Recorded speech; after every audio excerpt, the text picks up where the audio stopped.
नीमच आए all India Congress committee के केंद्रीय पर्यवेक्षक और धौलपुर करौली क्षेत्र के सांसद भजनलाल जाटव ने कहा कि गुटबाजी से कांग्रेस को नुकसान पहुंचा है। अब गुटबाजी नहीं चलेगी। संगठन को संगठित करने और कार्यकर्ताओं में उत्साह भरने के लिए ही संगठन सृजन कार्यक्रम चलाया जा रहा है। यह पायलट प्रोजेक्ट है जो कि बूथ लेवल तक चलेगा और कांग्रेस को मजबूत बनाएगा। श्री जाटव नीमच जिले में दूसरी बार दौरा कर रहे हैं। इस दौरान वे कांग्रेस के पदाधिकारियों से मिल रहे हैं और साथ ही कार्यकर्ताओं से 1-to-1 चर्चा कर रहे हैं। इसी बीच श्री जाटव ने नीमच टुडे के एडिटर राकेश सोन से खास चर्चा की और तमाम मुद्दों पर अपनी बात रखी। नीमच जिला अध्यक्ष के लिए उन्होंने कहा कि अनेक नाम सामने आए हैं। जिला अध्यक्ष को लेकर उम्र और चुनाव नहीं लड़ने का कोई बंधन नहीं है। समर्पित मैदान में लड़ने वाला शख्स जिला अध्यक्ष बनेगा और चुनाव भी लड़ सकेगा और दावेदारी भी कर सकेगा। देखिए यह पूरा इंटरव्यू नीमच टुडे के एडिटर राकेश सोन के साथ नीमच टुडे पर। नमस्कार नीमच, हमारे बीच है कांग्रेस के केंद्रीय पर्यवेक्षक श्री भजनलाल जी जाटव। आप धौलपुर करौली क्षेत्र के सांसद है और लगातार नीमच जिले में दौरा कर रहे हैं, कांग्रेस को सक्रिय बना रहे हैं। क्या स्थिति है कांग्रेस की और जिन हालतों में कांग्रेस है उससे कैसे उभरेगी, इन तमाम मुद्दों पर हम बात करेंगे श्री जाटव जी से। सर, नीमच टुडे में आपका स्वागत है। आपका लगातार यह दूसरी बार दौरा है, क्या लगा कांग्रेस की वर्तमान में स्थिति नीमच जिले में कैसी है? हमारी स्थिति मध्य प्रदेश में ये बिल्कुल सही बात है कि धरातल स्तर पर कांग्रेस के कार्यकर्ता का कहीं ना कहीं मनोबल टूटा है और इसी वजह से हम लोग दूसरी बार अभी जो 2023 में चुनाव हुए उसमें हम लोग सरकार नहीं बना पाए। तो कहीं ना कहीं कुछ खामियां हैं, कमियां हैं, उनको दूर करने के लिए हमारे राष्ट्रीय अध्यक्ष सम्माननीय खड़गे साहब और राहुल जी ने एक बिड्डा उठाया है और संगठन सृजन अभियान के तहत पायलट प्रोजेक्ट के तौर पर पहले गुजरात को चुना गया था। अब मध्य प्रदेश और हरियाणा में AICC द्वारा पर्यवेक्षक नियुक्त करके सभी मेरे से भी बहुत सीनियर लोगों को एक एक जिले का संगठन का काम दिया गया है और उन्होंने कहा है कि आप बूथ स्तर पर, आप लोग सेक्टर स्तर पर, आप लोग ब्लॉक स्तर पर और सभी समाजों के प्रतिनिधियों से बात कर सभी हमारे अग्रिम संगठनों से बात कर तमाम NGO से बात कर एक ऐसा संगठन तैयार करें जिसमें वहाँ सभी का समावेश हो, चाहे वो महिला हैं, चाहे दलित हैं, चाहे OBC हैं, उन सभी लोगों को साथ में लेके जो व्यक्ति जिले को चला सकता है, ऐसे व्यक्ति का हमें जिले में उस व्यक्ति का हमें लोगों को चयन करना है। क्योंकि भारतीय जनता पार्टी हमेशा धनबल के आधार पर और धर्म और जाति के आधार पर चुनाव लड़ती है। तो हम चाहते हैं कि हमारा संगठन और बूथ का कार्यकर्ता इतना मजबूत हो जाए और सम्माननीय राहुल जी ने भी ये कहा है, खड़गे साहब ने कहा है कि हम चाहते हैं कि जो आगे टिकटों का वितरण हो, जो पार्टी में आगे चुनाव हो, उनकी अहम भूमिका हो, उनको और जिम्मेदारी दी जाए। जैसे कांग्रेस में पहले ऐसे होता था कि जिला अध्यक्ष, ब्लॉक अध्यक्ष बहुत मजबूती से काम करते थे और उनकी भावनाओं की कदर होती थी। कहीं ना कहीं कांग्रेस को हमारे जो यहाँ पर जो आपसी गुटबाजी है, मेन जो गुटबाजी है, उसकी वजह से कहीं ना कहीं हमको नुकसान हुआ है। जी, कांग्रेस में जैसे आपने गुटबाजी की बात की, कांग्रेस में एक पट्टावाद, कौन किस नेता का पट्टा है और एक गुटबाजी, ये बड़ा नुकसानदायक है। नीमच जिले में इसको बहुत बड़ा नुकसान पहुंचा है। गुटबाजी सारी पार्टियों में होता है, भारतीय जनता पार्टी में गुटबाजी है, हमारी पार्टी में भी कई बार गुटबाजी होती है, परंतु उसको खत्म करने के लिए सबका समावेश करके, मैंने कहा ना, सबको समावेश करके, सबको साथ लेके वो व्यक्ति चुनना है हमको जो सब गुटों को गुट कोई नहीं कांग्रेस का गुट है, परंतु आपस में जो मन के भेद है कहीं ना कहीं मिलते नहीं है, आपस में मतभेद हो जाते हैं एक दूसरे पर। जबकि राहुल जी ने कहा कि हमारा सच्चा सिपाही वही है और जो कांग्रेस के प्रति समर्पित भाव से काम करे। तो उन्होंने ये भी कहा है कि जो कांग्रेस को नुकसान पहुंचाने का काम कर रहे हैं, जो बीजेपी के साथ मिलके स्लीपर सेल का काम कर रहे हैं, उन व्यक्तियों को भी चिन्हित करना है, क्योंकि वो लगातार हमारी पार्टियों को नुकसान पहुंचा रहे हैं, हमारे उम्मीदवारों को हराने का काम कर रहे हैं। ऐसे व्यक्तियों को पहचान करके हमें एक बड़ा कांग्रेस, वो बड़ा वोट बैंक था कांग्रेस का, दलित और मुस्लिम, लेकिन देखा गया है कि ये दोनों वोट बैंक कांग्रेस से खिसक गया है, भाजपा की तरफ आकर्षित हो गया। आखिर ऐसा क्या कार्य किए जा रहे हैं जैसा कि ये वोट बैंक वापस लौट सके? ये बिल्कुल आपने सही कहा कि जो खासकर हमारा board SC ST OBC board हुआ करता था, उसमें कहीं ना कहीं हमें नुकसान हुआ है और उसी का नतीजा है कि हम लोग मध्य प्रदेश में हमारे एक भी सांसद नहीं आ पाया और हम जो सरकार की आशा कर रहे थे, सरकार हमारी नहीं पाई। तो निश्चित तौर पर कोशिश है कि हम लोग जो राहुल गांधी जी लड़ाई लड़ रहे हैं जातिगत जनगणना की, कि जातिगत जनगणना हो और सबको जिसकी हिस्सेदारी उसको मिले, उसकी भागीदारी, उसके हिसाब से निश्चित तौर पर मैं मध्य प्रदेश में कहीं ना कहीं मैं जो नीमच जिले की बात करूं तो जो एससी वर्ग को जितना समावेश किया जाना चाहिए था पार्टी में, उतना समावेश उसमें पिछले दिनों में कहीं ना कहीं उनको पीछे रखा गया। ये बात आपने सही बात कर, लेकिन नीमच की स्थिति ऐसी है सर, जब विधानसभा चुनाव आते हैं तो टिकट का वितरण इस तरह से होता है कि नीमच वाले को जावद, जावद वाले को नीमच, नीमच वाले को मनासा।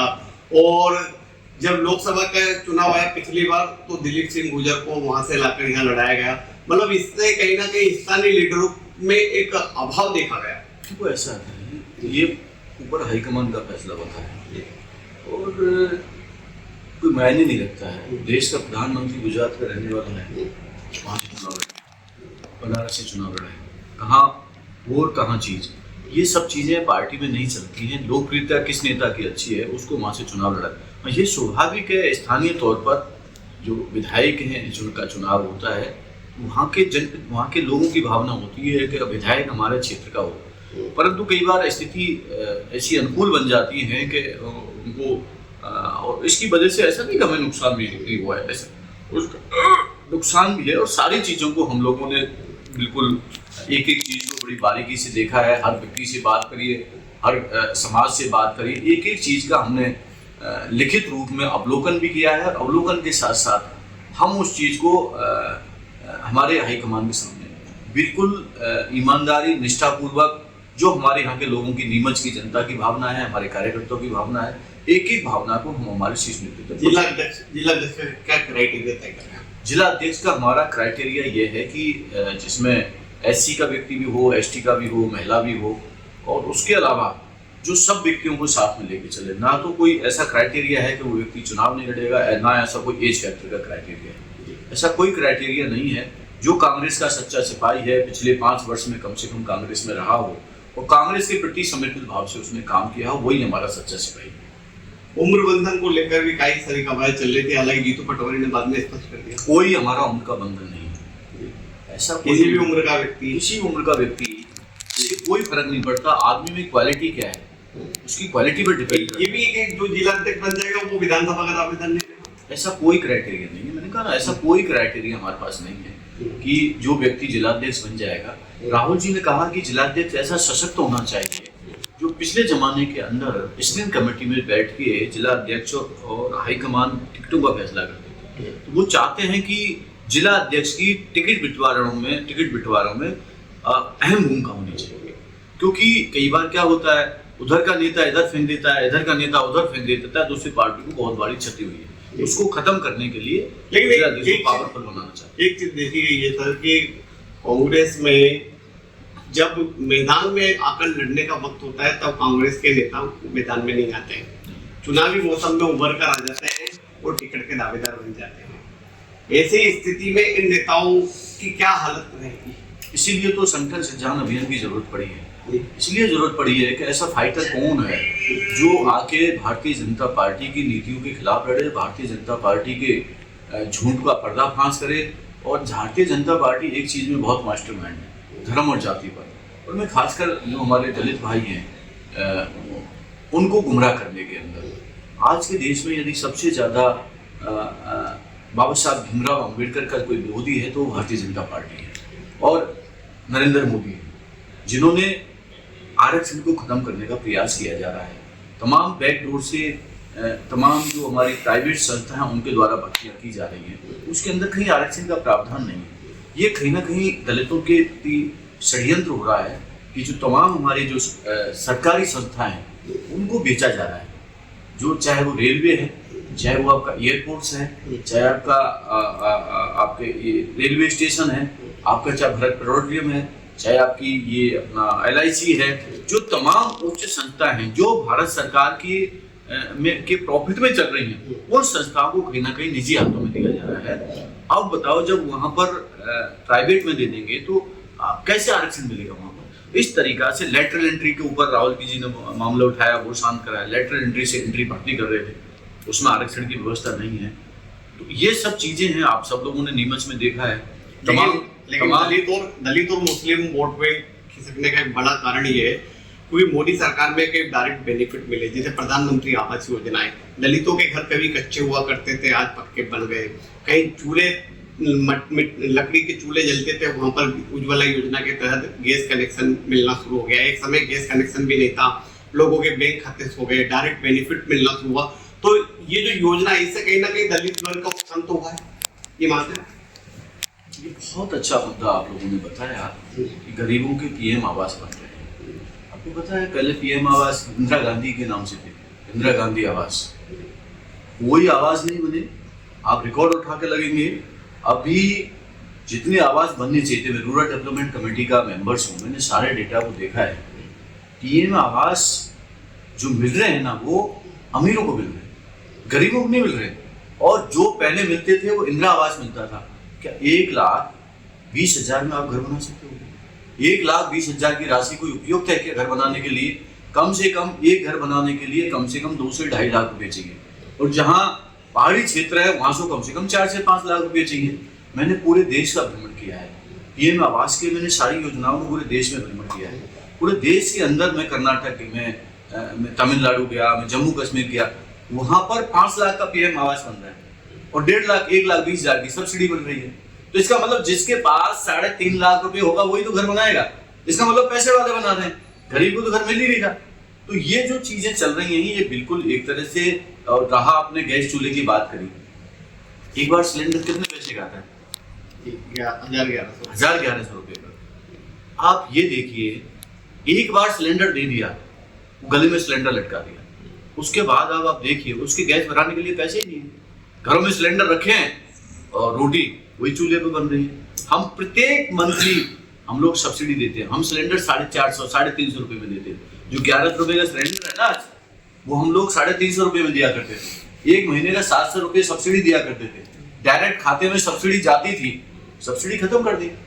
केरोसिन तेल मिलता था, वो सब उनसे कह के केरोसिन तेल छुड़वा लिया। भाई आप लोग एक बार सिलेंडर ले लो, उसका केरोसिन बंद कर दिया। तो ये गरीबों के साथ बहुत बड़ा धोखा किया है, ये षड्यंत्र है। कहीं ना कहीं गरीब मजबूत नहीं हो जाए, कहीं ना कहीं अंग्रेजी अब चल रहा है कि अंग्रेजी नहीं बोलनी चाहिए।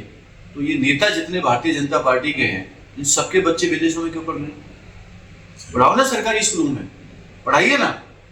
अमित शाह जी कहते हैं हिंदी भाषा को प्रतिनिधित्व मिलना चाहिए, तो फिर आप अपने बच्चों को विदेश में क्यों भेज रहे भाई? आप हिंदी पढ़ाइए ना, उसमें सरकारी पाठशाला के अंदर पढ़ाइए। मतलब वो चाहते हैं गरीब का बच्चा बाबा साहब अम्बेडकर की तरह और कोई ना बन जाए। उन्हीं तो अधिकारों का, हमारे अधिकारों को हनन करेगा, हमारे अधिकारों को मानेगा, अपने अधिकारों को मानेगा। दलित इतना मजबूत हो चुका है। कांग्रेस के समय के जो कानून थे, आरटीआई, आरटी, नरेगा, इनकी स्थिति के बारे में क्या कहेंगे? देखो, मैंने आप कहा ना, मैं भारत सरकार के इसमें रूरल डेवलपमेंट कमेटी में मैं मेंबर्स हूँ। उसमें 37 विभाग 97 योजनाएं हैं। नरेगा इस बजट के अंदर 75% बजट कम कर दिया। कितना? 25% बजट कर दिया। सारी योजनाओं को धीरे धीरे बंद कर दिया गया है। अब मुझे बताइए, इस मध्य प्रदेश के अंदर किसने किसानों ने आत्महत्या की?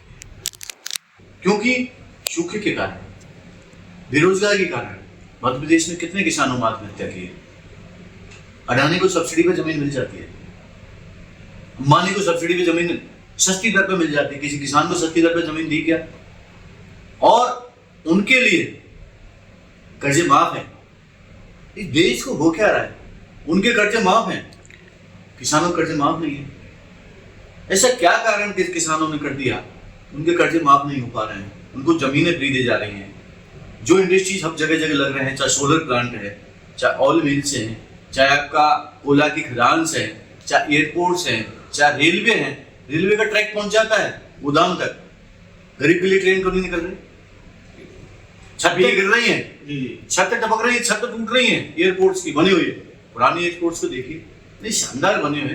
तो निश्चित तौर पर भारतीय जनता पार्टी की सरकार इस भारत के एक एक कंपनी को गिरवी रख रही है। वर्तमान में आप राहुल जी को क्या देखते हैं?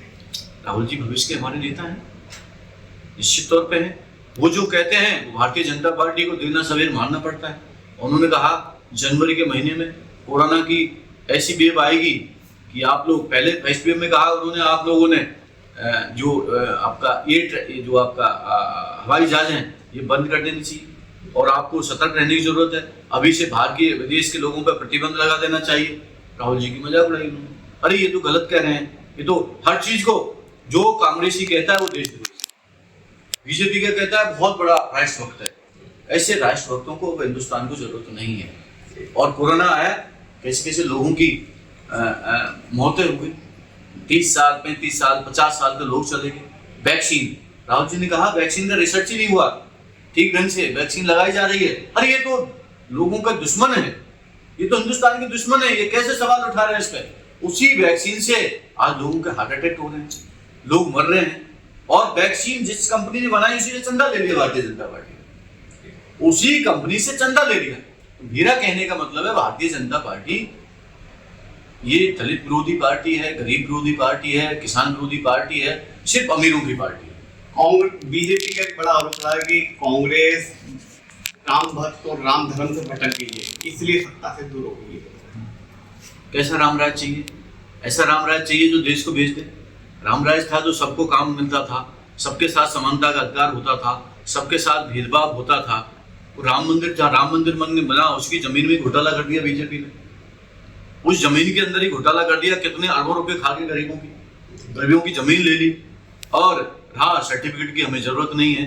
कितने बड़े उनके यहाँ नेता हैं, कैसे कैसे यहाँ पर नेता हमारी बहन बेटियों के साथ अत्याचार कर रहे हैं, बलात्कार कर रहे हैं। ऐसे राम भक्तों की हमें जरूरत नहीं है। इस देश को हमें चाहिए सच्चा राम भक्त जो देश के प्रति सच्ची श्रद्धा और गरीब को गणेश मानकर सेवा करे। तो भारतीय जनता पार्टी राम भक्त फलाने, उनसे हमें सर्टिफिकेट लेने की जरूरत नहीं है। हमें फर्जी राम भक्त है, हम लोग असली राम भक्त हैं। आप राजस्थान से आते हैं, राजस्थान में 2 गुट बड़े हावी है, सचिन और अशोक गहलोत का। एमपी में भी 2 गुट है, दिग्विजय सिंह और अपने कमलनाथ का।